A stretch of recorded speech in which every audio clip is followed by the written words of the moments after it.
জয়গুরু।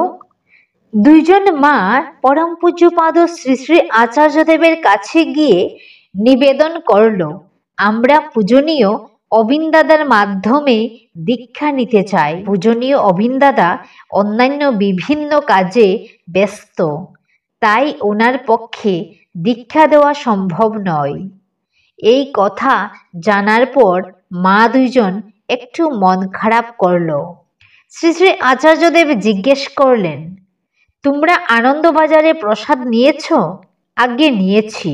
যারা তোমাদের প্রসাদ পরিবেশন করেছেন তাদের নাম জিজ্ঞেস করেছ? না, জিজ্ঞেস করিনি।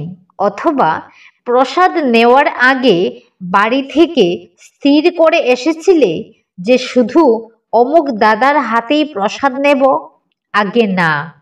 ঠিক তাই, ঠাকুরের প্রসাদ যে কেউ পরিবেশন করুক তাতে কিছু আসে যায় না, ঠাকুরের প্রসাদ পেলেই হলো। তেমনি দীক্ষা ঠাকুরের, যে কোনো কারোর মাধ্যমে পেলেই হলো। কার মাধ্যমে দীক্ষা পেলাম তাতে কিছু আসে যায় না, মা দুটোর মনের ভার লাঘব হলো। প্রসন্ন চিত্তে তারা অন্য ঋত্বিক দাদার মাধ্যমে দীক্ষা গ্রহণ করতে চলে গেল। জয় গুরু।